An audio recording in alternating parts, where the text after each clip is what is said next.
Okay, let me start this video by stating the obvious. We all know that Kinger is one of the developers for the circus, right? I mean, it is pretty obvious, especially with these recent episodes. This is a theory/speculation video.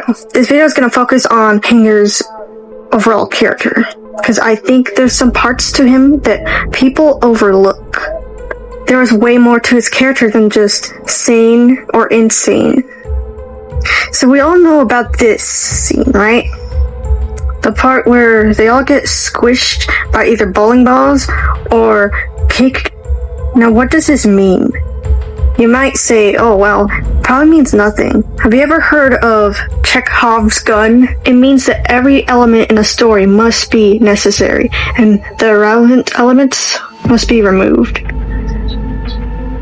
Because why is this so specific with the characters?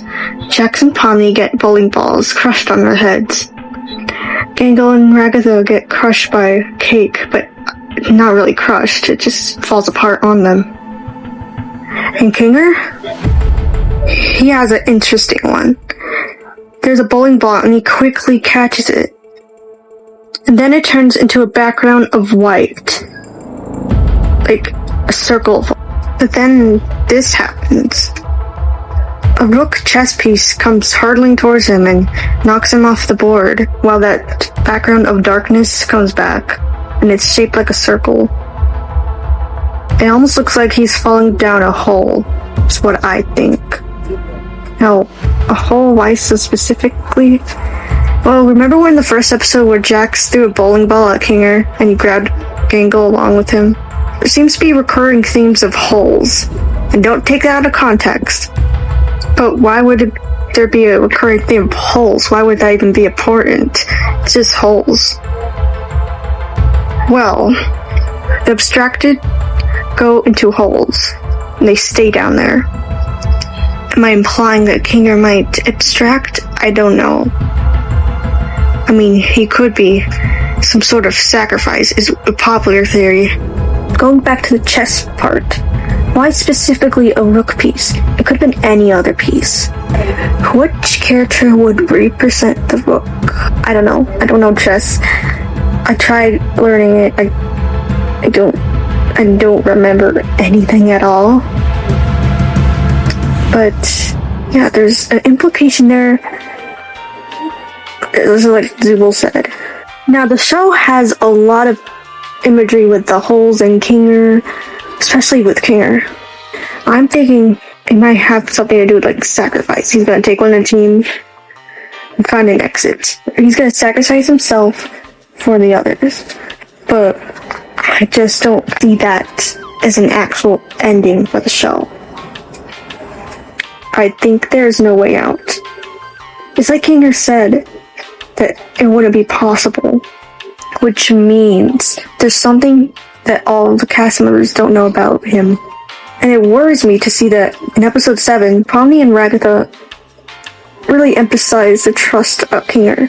Okay, they're saying this, we all trust Kinger, right? Then why is it putting emphasis? They're probably saying like, oh, because of the mannequin stuff, and to, trick the viewers and the others. Okay, why is it there at all? Why would the mannequin NPC say that out of nowhere? That's because it was programmed to. Not by any other humans, but by Kane. Kane knows something about Kinger that we don't, and the rest. So, what did Kinger do? This is where the Kinger is guilty theory. Now, this isn't saying he's a bad guy. This line right here is what started it all. We all know for certain, for a fact, that there's no doubt about it, that he has something to do with the creation of the circus. We also know that there's most likely other people that also worked on the circus, because you cannot make all that by your own. Unless he's like, I don't know, Albert Einstein or something. 10 years of computer science for this, huh? And then Pomni responds with a simple, why? Why? And I think Kinger's reaction is interesting. Look at his face here. I don't know. He just looks surprised, and then his face like turns like sad. It looks like he got caught off guard. Like he was just thinking out loud. That speaks like a lot, 1,000 words. Because we all know he worked on the circus, right?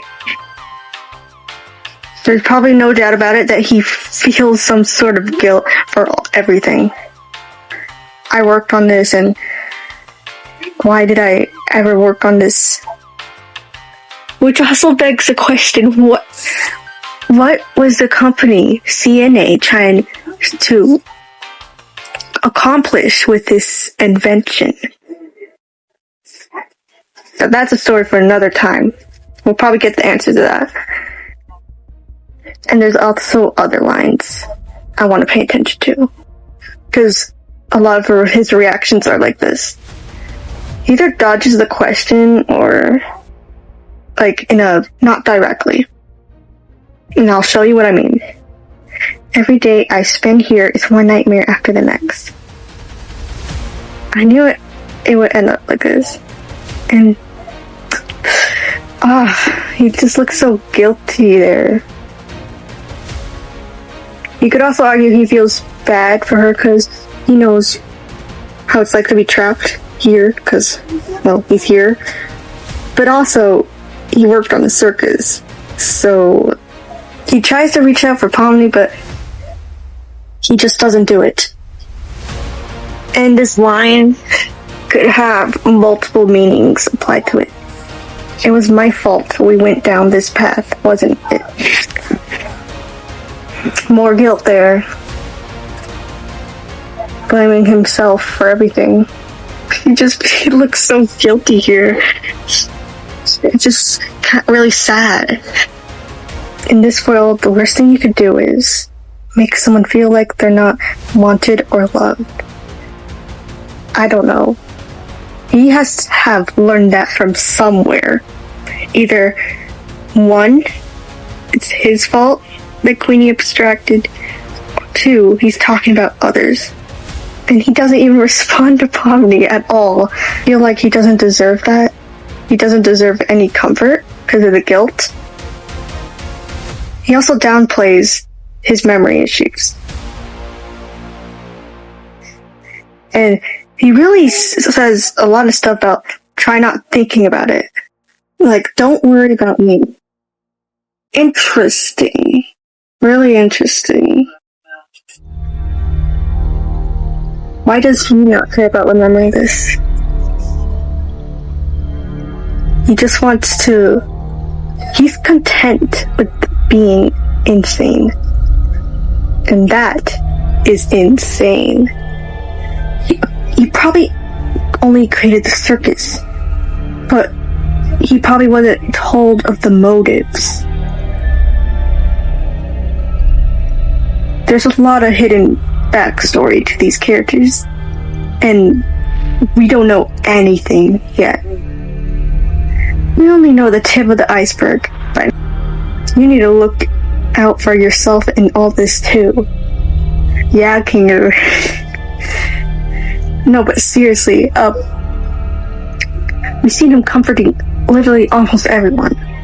How have you been around for so long? And he responds with, I guess I just have a resilient mind. Well, he doesn't say in that tone, but, you know. It's like, okay, that's not exactly the question she asked. Maybe he thought the question she asked meant, like, how are you still, like, alive? But the resilient mind part, he gets freaking scared. And, I don't know, this moment of, like, quietness is, like, it's supposed to catch you off guard, and it's actually a joke, but it kind of feels like a serious, like, moment for Kinga. It's like, why am I being recorded? I also noticed his eyes going, like, wide. Like, turning huge.